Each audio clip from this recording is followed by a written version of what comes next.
महाराष्ट्र में अब से कुछ ही घंटे बाद ठाकरे बंधुओं का मिलन होने जा रहा है और ये मिलन मराठी भाषा को लेकर है, जहां पर राज और उद्धव एक साथ आने वाले हैं।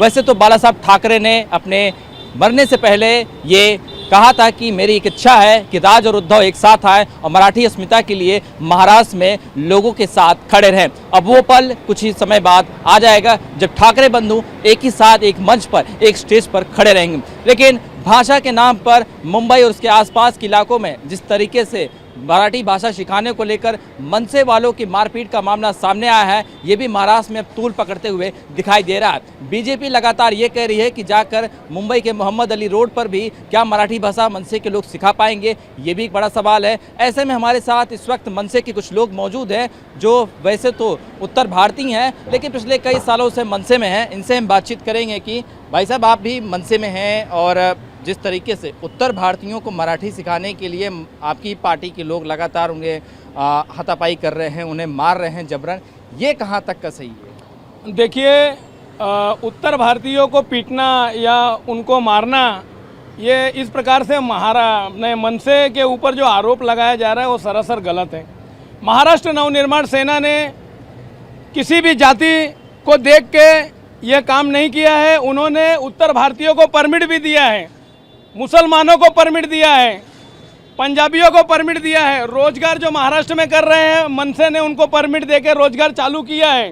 ये सिर्फ बताया जाता है कि महाराष्ट्र नवनिर्माण सेना उत्तर भारतीयों के खिलाफ है। कभी भी उत्तर भारतीयों के खिलाफ, कभी भी मुसलमानों के खिलाफ, कभी भी कोई जाति के खिलाफ नहीं हो। जो महाराष्ट्र के विकास में महाराष्ट्र की भूमिका निभा रहे हैं उनको महाराष्ट्र नवनिर्माण सेना का सपोर्ट है। और रही बात उत्तर भारतीयों को पीटना और उनको समझाना, महाराष्ट्र की संस्कृति है कि भाई अगर हम रोजगार महाराष्ट्र में कर रहे हैं, मेरे उत्तर भारतीयों को ये समझाना है कि अगर हम महाराष्ट्र में रोजगार कर रहे हैं, रोजगार उपलब्ध है, आपकी रोजी रोटी आप चला रहे हैं, तो ये हमारी कर्म भूमि है। जिस प्रकार से उत्तर प्रदेश मेरी मातृभूमि है, ये हमारी कर्म भूमि है और दोनों माँ एक साथ में रह के हमारे परिवार का पालन पोषण कर रही है। और किसी प्रकार का कोई भी महाराष्ट्र नवनिर्माण सेना कभी भी उत्तर भारतीयों के खिलाफ नहीं थी। लेकिन ये कह रहे हैं कि इन खिलाफ नहीं थी। मारने पीटने का वीडियो तो मनसे वाले ज़्यादा दिखा रहे हैं, मराठी ज़्यादा थोप रहे हैं कि मराठी सीखो वरना यहाँ से निकलो। नहीं, ऐसा नहीं है, वो तो भाई करते ही हैं, लेकिन क्या है कि दोनों भाई एक हो जाएं तो बहुत अच्छा है। क्यों, क्या किस वजह से अच्छा है, क्या है? महाराष्ट्र के लिए दोनों भाई बहुत उत्तम हैं और बढ़िया करेंगे। आप बताएं, आप तो यूपी से आप खुद हैं, क्या यहाँ पर आपने मराठी सीखी है? जी ज़रूर, मैं मराठी बोल भी सकता हूँ। यहाँ पे यहाँ की संस्कृति, यहाँ की तहजीब मैंने सीखी है और काफ़ी लोगों को मैंने ये जागरूक किया हूँ कि आप यहाँ पर रह रहे हैं, आप अगर रिक्शा चला रहे हैं, कोई पैसेंजर आपसे मराठी में बात करेगा, आपको पूरी नहीं आती है, थोड़ी बहुत तो आपको जानकारी रहना ज़रूरी है, रोड रास्ते की जानकारी रहना ज़रूरी है। तो हम महाराष्ट्र में रह रहे हैं, महाराष्ट्र की संस्कृति के बारे में हम उस प्रकार से बात कर सकते हैं जिस प्रकार से थोड़ा बहुत तो टूटी फूटी मराठी आनी ज़रूरी है ना। आप बताइए कि आप रिक्शा चलाते हैं, क्या तकलीफ़ें होती हैं? मराठी जब नहीं आता है तो किस तरह से दिक्कतें आती हैं? मराठी आती है? नहीं, हमें मराठी नहीं आता। तकलीफ़ होती है? नहीं, वैसे तकलीफ़ नहीं होती है, यहाँ पे कोई तकलीफ़ उतना नहीं है। बाहर होएगा तो होएगा, यहाँ मुंबई के अंदर तकलीफ़ नहीं है। मुंबई के अंदर तकलीफ़ नहीं है? नहीं।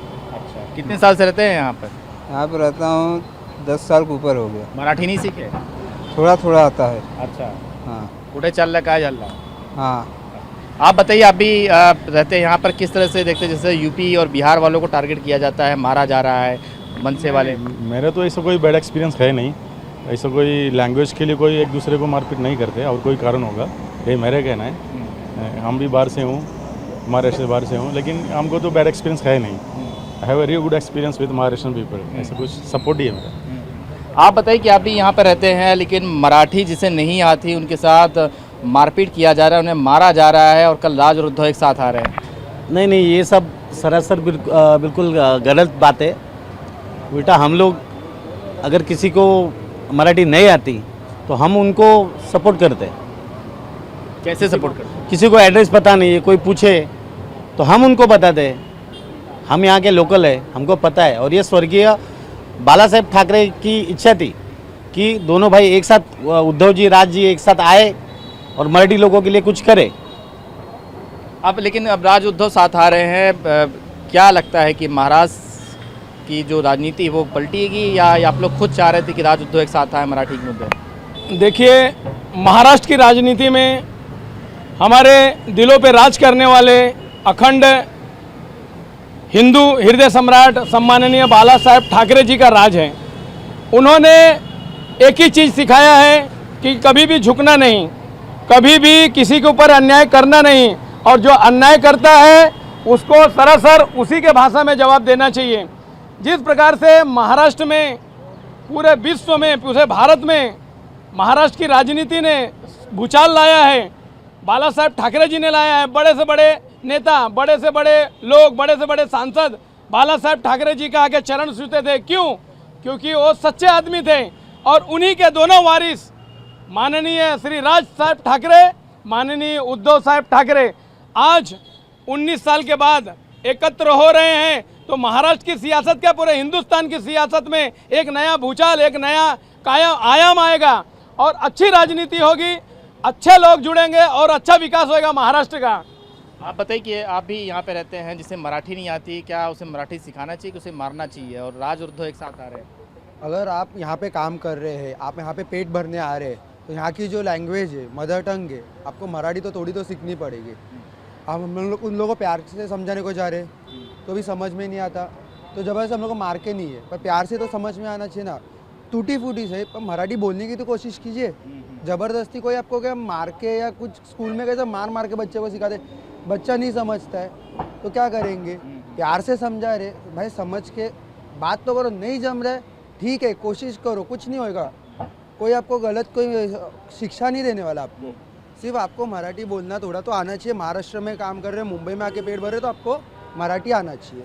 बिल्कुल। आप लोग की किस तरह से तैयारियां कल को लेकर, किस तरह से आप वहाँ पर पहुँचेंगे? और तैयारियां बहुत ज़ोरों शोरों से है, पूरी पब्लिक का सपोर्ट दोनों भाइयों के साथ है, और ये स्वर्गीय बाला साहब ठाकरे जी की इच्छा थी कि दोनों भाई एक साथ आए, तो शायद उनकी ये इच्छा अभी जल्दी पूरी होने वाली है। बिल्कुल। आप बताइए कि तैयारियां किस तरह से, कितने लोगों को लेकर आप वहाँ पर पहुँचेंगे, कितने तादाद में वहाँ पर भीड़ इकट्ठा होने की अनुमान जताई जा रही है? हम लोगों ने ये मराठी के जो मुद्दा लेके, जो राज साहब ठाकरे, उद्धव साहब ठाकरे जो एकत्रित आ रहे हैं, कम से कम वहाँ पे लाखों की भीड़ आने वाली है।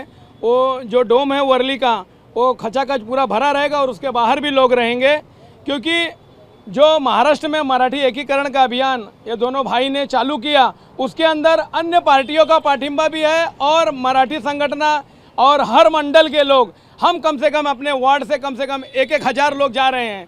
आज 36 विधानसभा है, और एक विधानसभा में 6 वार्ड हैं। आप अनुमान लगा सकते हैं कि लाखों की भीड़ में पूरे महाराष्ट्र के सपोर्ट के लिए, मराठी मानसा के सपोर्ट के लिए हम लोग जी और जान लगा देंगे, और अपने हक की लड़ाई का हम सफल होकर दिखाएंगे। छत्रपति शिवाजी महाराज की। बिल्कुल बिल्कुल। देखिए, ये साफ तौर पर हुंकार भर रहे हैं कि मराठी अस्मिता के लिए, मराठी भाषा के लिए कल वो मुंबई के NSCI डोम में जब दोनों ठाकरे बंधु साथ में आएंगे, तो लाखों की तादाद में कार्यकर्ता दोनों गुटों की ओर से वहां पर शामिल होंगे। अब देखना होगा कि जो 19 साल का लंबा इंतजार है, इसे देखने के लिए पूरे महाराष्ट्र में न सिर्फ राजनीतिक गलियारों बल्कि सामान्य जो जनता है वो भी इस पल का इंतजार कर रही है। कैमरामैन सुभाषिष दाम के साथ शुभम पांडे, TV9 भारतवर्ष, मुंबई।